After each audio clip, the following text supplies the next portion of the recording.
अब देखिए यहाँ पर हेडिंग लिखिएगा HCF तथा LCM में संबंध। ठीक, HCF तथा LCM में संबंध। तो आपको ये सूत्र याद रखना बहुत ज़रूरी है, इस पर सवाल पूछा गया है कई बार।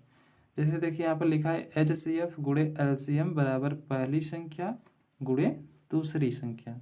ठीक है, नहीं समझ में आया तो अब एग्जाम्पल लेकर आपको बताते हैं। जैसे हमने पहली संख्या मान लीजिए, पहली संख्या ले लिया यहाँ पर 42। ठीक, और दूसरी संख्या यहाँ पर हो गया मान लीजिए 75। ठीक है, और इसका HCF दे दिया है, HCF इसका दिया है 3, और हमसे पूछ रहा है LCM बताइए।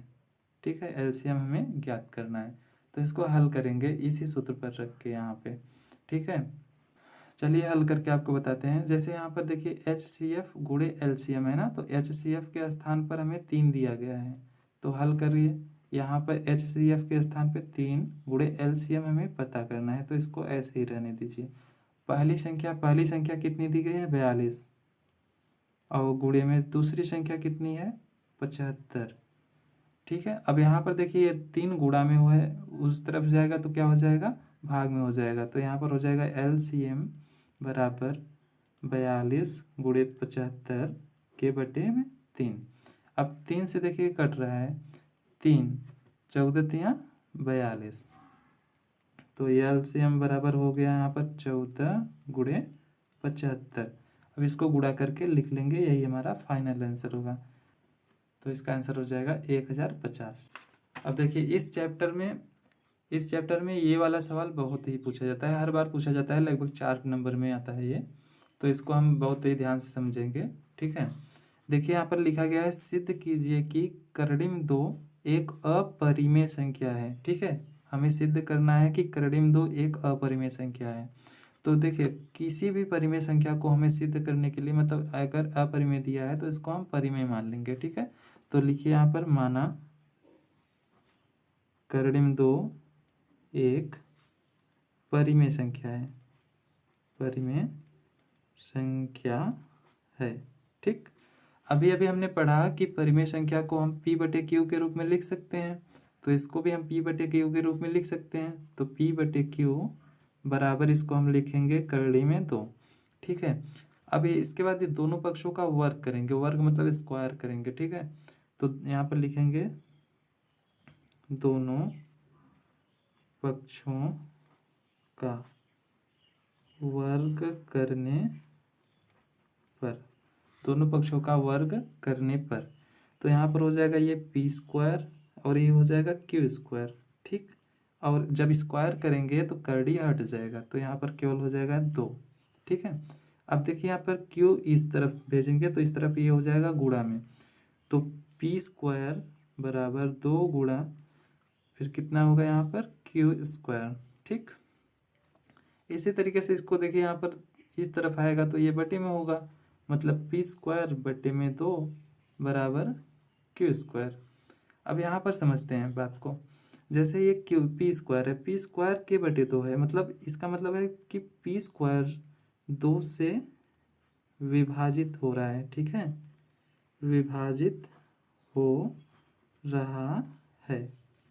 अब विभाजित हो रहा है मतलब जैसे देखिए अब ये 9 है, 9 या फिर जैसे 4 है, 4 कितने का स्क्वायर है, 2 का स्क्वायर है, तो ये क्या ये 2 से नहीं कटेगा, तो कटेगा। ऐसे ही अगर मान लीजिए केवल 2 रहे तो ये भी तो 2 से कट रहा है, तो ऐसे ही यहाँ पे समझेंगे कि जैसे देखिए यहाँ पर P² 2 से विभाजित है, तो P भी 2 से विभाज्य होगा। ठीक, जब P 2 से विभाज्य होगा तो हम मान लेंगे यहाँ पर P बराबर 2, क्यों विभाज्य होगा, मतलब जब विभाज्य होगा तो इसमें 2 तो होगा ही, तो इसीलिए इसके अलावा कोई नंबर और होगा, तो कोई नंबर और जो है वो हमें नहीं पता है, तो इसको हम x मान लेंगे। ठीक है, अब इसको मान लीजिए इक्वेशन फर्स्ट और इसे मान लेंगे इक्वेशन सेकेंड। ठीक है, चलिए अब आगे चलते हैं। अब देखिए यहाँ पे p का मान कितना है, 2 गुणे यक्स हमने माना है, ठीक है। जब माना p बराबर 2 गुणे यक्स, तो इसको यहाँ पर रख सकते हैं ना पी स्क्वायर की जगह पे। तो पी स्क्वायर की जगह पर रखेंगे तो ये हो जाएगा 2 दूना 4 गुणे यक्स स्क्वायर, क्योंकि यहाँ पर स्क्वायर लगा है। ऐसे यहाँ बटे में 2 बराबर, देखिए यहाँ पर क्या है, क्यू स्क्वायर। समझ में आया इतना।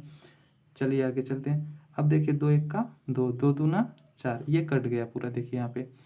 अब यहाँ पर बचा 2, इधर देखिए गुणे में है, उस तरफ जाएगा तो क्या हो जाएगा, बटे में हो जाएगा। तो मतलब यहाँ पर हो जाएगा यक्स स्क्वायर बराबर क्यू स्क्वायर के बटे में 2। ठीक है, समझ में आया इतना। ठीक, अब जैसे देखिए यहाँ पर कंडीशन था पी स्क्वायर बटे 2, ऐसे यहाँ पर क्यू स्क्वायर बटे 2, मतलब क्यू भी कटेगा ना, क्यू भी कितने से कटेगा, 2 से।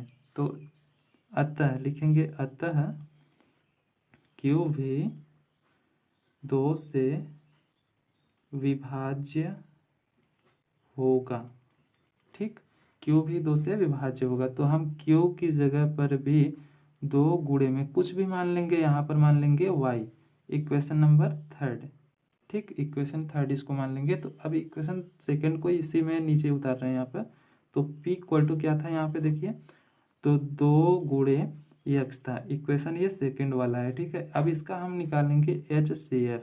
ठीक, HCF हमें अभी पता चला कैसे निकालते हैं। अब देखिए HCF इसका आया है 2, HCF कितना आया, 2। लेकिन हम जानते हैं कि किसी भी परिमेय संख्या में, जो कि p बटे क्यू में लिखा जाता है ना, तो किसी भी परिमेय संख्या में p और q इन दोनों का HCF हमेशा 1 होना चाहिए। ठीक है, ना कि कोई और संख्या। तो यहाँ पर कितना आया है, 2 आया है। अतः हम कह सकते हैं, ठीक है, अतः हम कह सकते हैं, अतः हम कह सकते हैं कि दी गई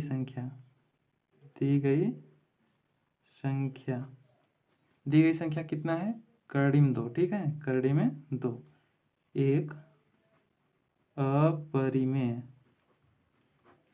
संख्या है। ठीक, ये हमारा प्रूफ हो गया। तो आज हमने जितना पढ़ा, मतलब आज हमने यहाँ पर जितना पढ़ा, उतने में से ही आपके पाठ में सवाल पूछा गया है, और इससे ही आपका सवाल पूरा हो जाएगा, ये पाठ वाला। ठीक है, तो इसको आप बढ़िया से रिवाइज कर लीजिएगा, बार बार देखकर। अगर न समझ में आए तो इसको वीडियो रोक कर आप रिवाइज करिएगा। ठीक है, चलिए, जय हिंद, फिर मिलते हैं।